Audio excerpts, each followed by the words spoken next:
From the moment he first laid eyes on him, Luis knew he wasn't going to like Jimmy. Luis was the new kid on the team, and it was the first day of baseball practice. "Hey boys, everybody say hi to Luis," said their coach. "He's a terrific baseball player, and I'm thrilled to have him on our team." "I don't think he said terrific," said Luis's friend. "I think he said average." "Ha ha," said Luis. "I'm not going to tell the story if you keep interrupting." "Fine.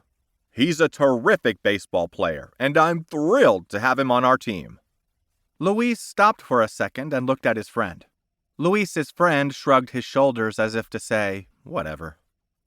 Most of the players on Luis's new team were nice to him, especially Gary. "I like this part," Gary whispered to Elia, but not Jimmy. Luis and Jimmy could not have been more different. Luis was skinny but fast. Jimmy was strong but slow. Luis was shy and quiet. Jimmy was loud and obnoxious. "Loud and obnoxious?" laughed Luis's friend. "Well, you are," said Luis. Jimmy loved to hear Luis tell this story, which was kind of weird because it was a story about him. And it was a story about Luis, too, and Gary and Elia and Roberto, and all their other teammates.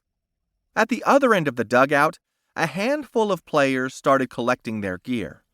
The ones who took care to keep their stuff organized, batting gloves, fielding mitts, and the most important piece of gear of them all, bubblegum, were ready in no time. The rest were going to need just a few more minutes.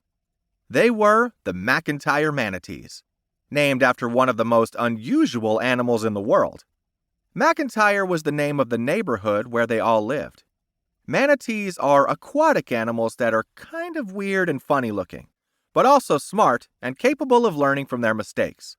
Seriously, it was the perfect mascot for this team. The time to go out to the field hadn't yet arrived, but it was getting close. "Do you guys remember when Jimmy tried to teach Luis how to hit a home run?" said Gary. "And Jimmy was totally like, 'Hey!' Jimmy yelled. Everyone went quiet. 'Let Luis tell the story. He tells it best.' No one dared speak. Even the players at the other end of the dugout stopped what they were doing. Everyone looked at Jimmy. Jimmy?" Luis said softly. "We've talked about this." Jimmy nodded his head. "Right," he said. Sorry, Gary. Sorry, everybody." Jimmy leaned forward and apologized to the teammates on his left. Then he did the same to his teammates on the right. Luis nodded. Jimmy looked at Luis and took a deep breath. And when he spoke again, he was like a completely different kid. "Hey, guys," he said softly. "Do you think maybe we could let Luis tell the story?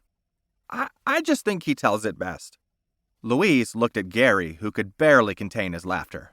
Elia didn't bother trying not to laugh. She just laughed out loud. "Sure, Jimmy," Gary said. "Let's let Luis tell it." "Thank you," said Jimmy politely. "You're welcome," said Gary just as politely.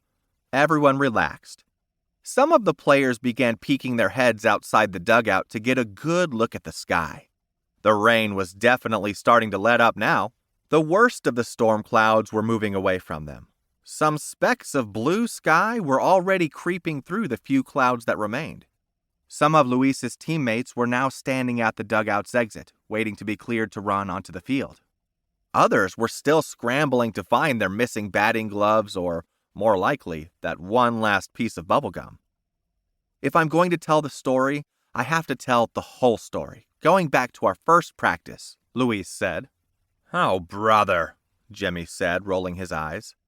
At their first practice, it was obvious that Luis and Jimmy were going to be trouble. The first time Luis bobbled a grounder, Jimmy said, with tremendous sarcasm, "Nice job." And the first time Jimmy dropped a throw from Luis said, "Great catch." "Okay, now you're exaggerating. I don't think I..." The kids who were still nearby all looked at Jimmy. He looked back at them.